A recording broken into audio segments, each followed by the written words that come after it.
Portland, Oregon, where a coffee spill triggered a meltdown that escalated into the most satisfying instant karma story of the year. What started as an accidental bump in a Starbucks parking lot spiraled into a full-blown rage tantrum complete with screaming, door kicking, and threats that would make a movie villain blush. But here's the twist that makes this footage absolute gold.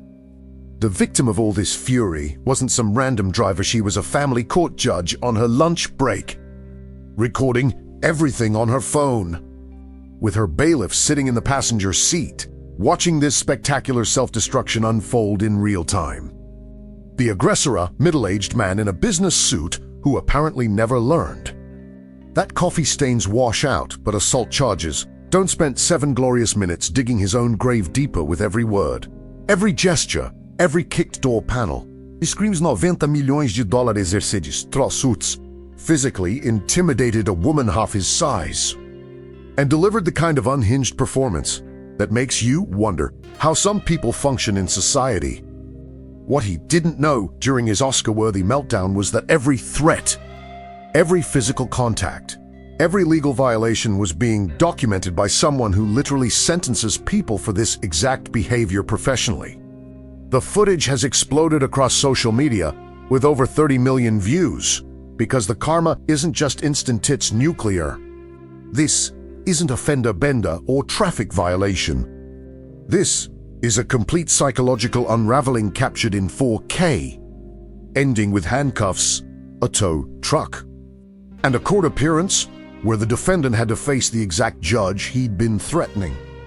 Buckle up, because this karma delivery comes with plot twists that screenwriters would reject as too unbelievable.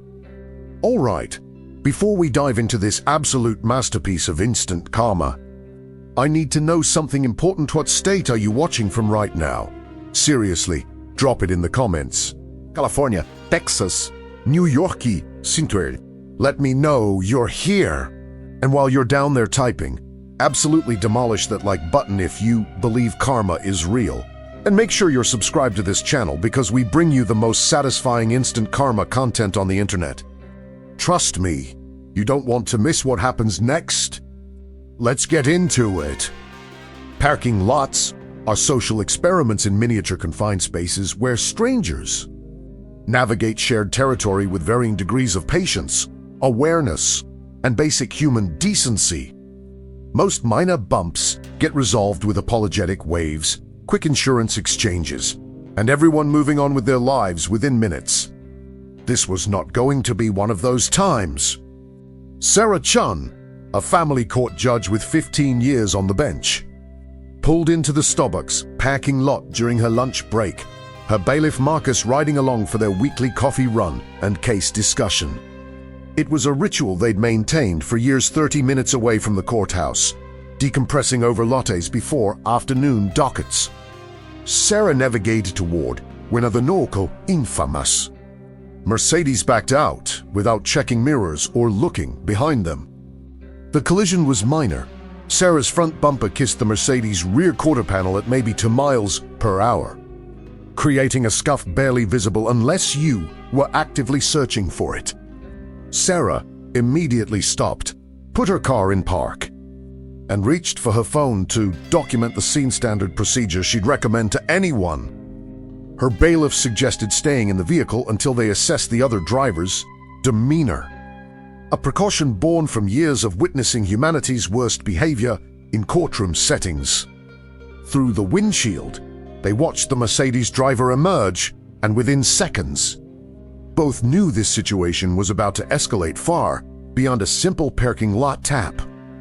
The man later identified as Robert Hastings, a real estate broker whose online reviews suddenly made perfect sense, exploded from his vehicle like a grenade with anger management issues.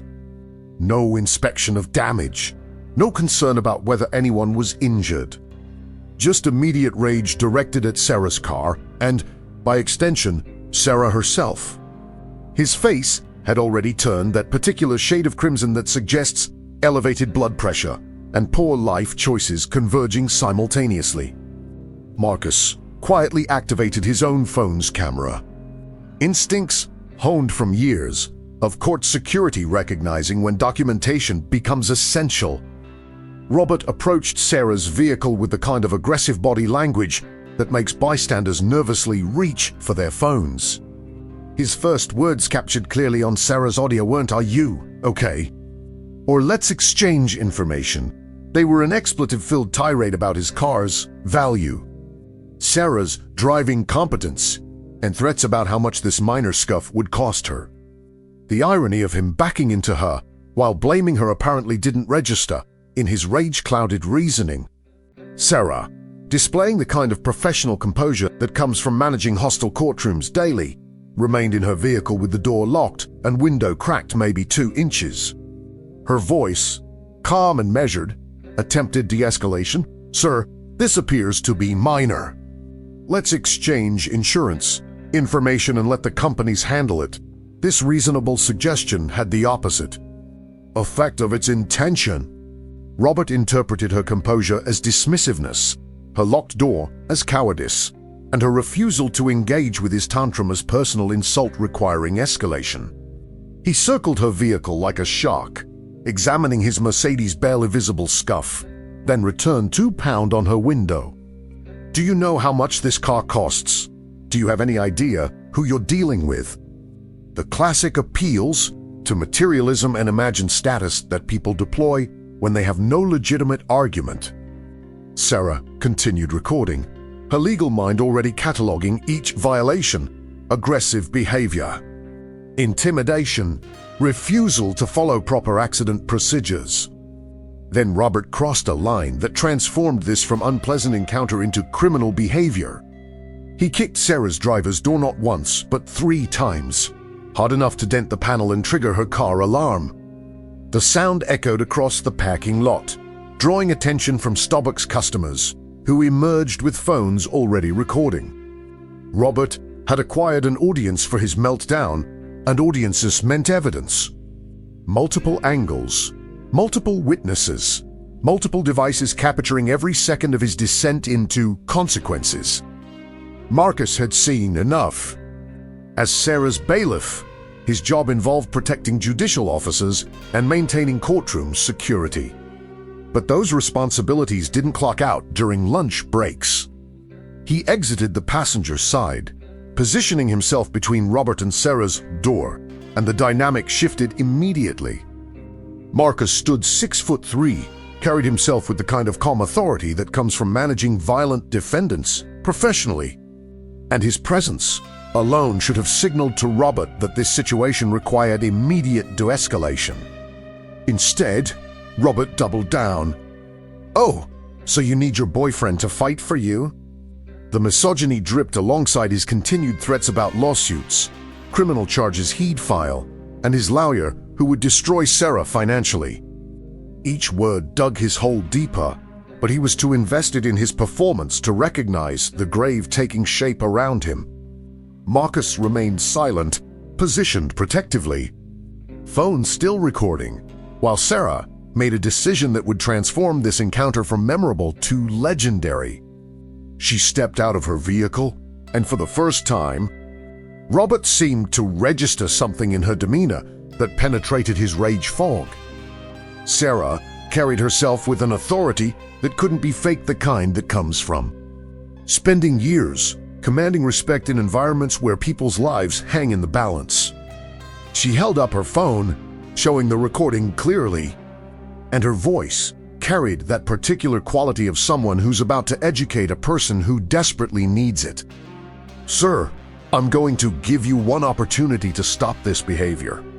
Exchange insurance information like adults, and walk away from this situation before it becomes significantly worse for you." The professional courtesy in her tone somehow made the warning more ominous. Robert, unfortunately, possessed that particular combination of arrogance and stupidity that prevents people from recognizing when they're standing at the edge of a cliff they're about to drive off at full speed. Robert's response to Sarah's measured warning was to step closer, invading personal space in a classic intimidation move, and deliver his fatal mistake. "You don't tell me what to do, lady. I'll do whatever I want. And there's nothing you can do about it. He punctuated this declaration by shoving Sarah's shoulder not hard enough to knock her down, but absolutely hard enough to constitute assault on video from multiple angles, including several Starbucks customers who'd formed a concerned semicircle around the scene. Marcus moved immediately, inserting himself between them, his training activating automatically. "Step back now. That was assault, and it's on camera, Robert." Now, committed to spectacular self-destruction, took a swing at Marcus Wilde, uncoordinated. The punch of someone whose fighting experience comes entirely from action movies and inflated self-perception. Marcus sidestepped easily, controlled Robert's arm, and within seconds had him face down on the pavement in a textbook restraint hold that demonstrated extensive professional training. Starbucks employees had already called 911 the moment the door kicking started, and sirens were audible approaching. Robert, pinned and still struggling, continued his verbal assault between labored breaths, more threats, more promises of lawsuits, declarations that he knew people, that Sarah would regret this, that his lawyer would destroy everyone involved.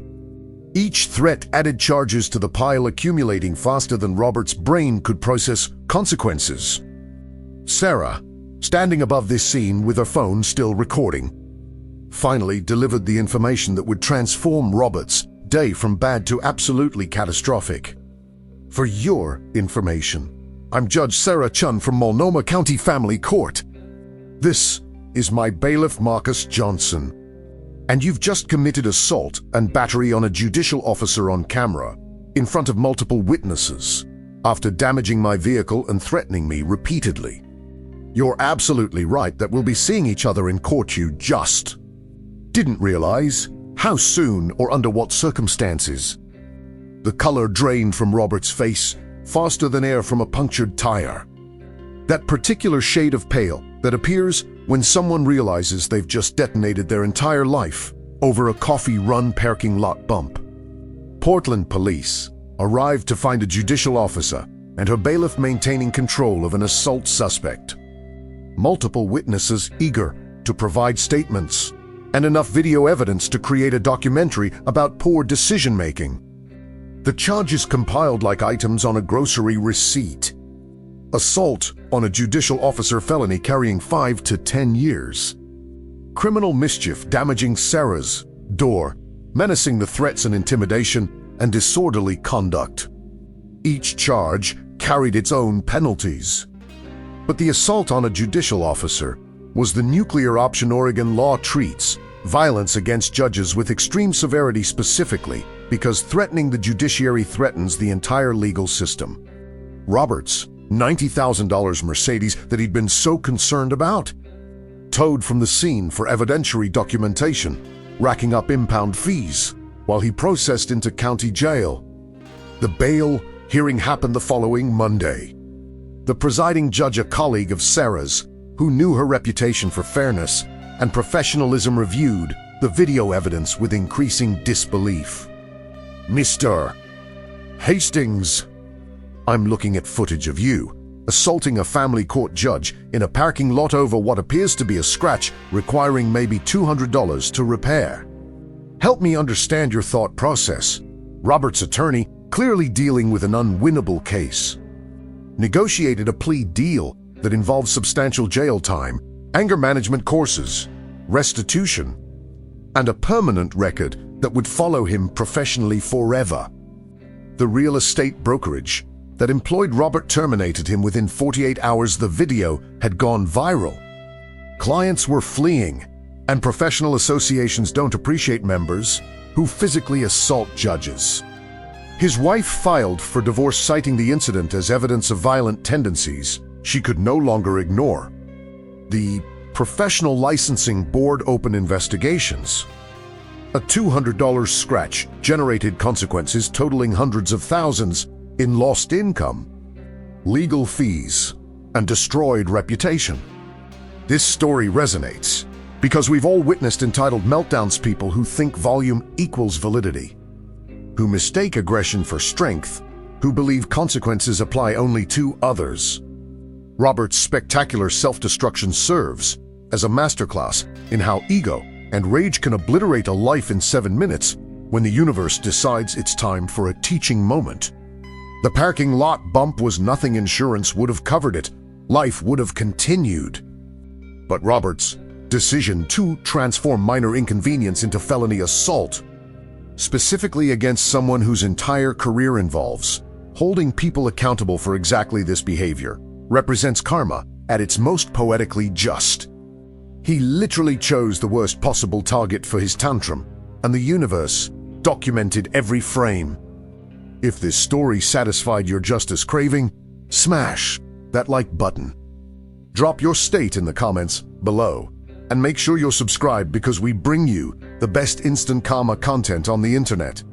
Share this with anyone who needs a reminder that how you treat people matters, that threats and violence never end well, and that sometimes karma wears a judge's robe. Stay humble out there, folks.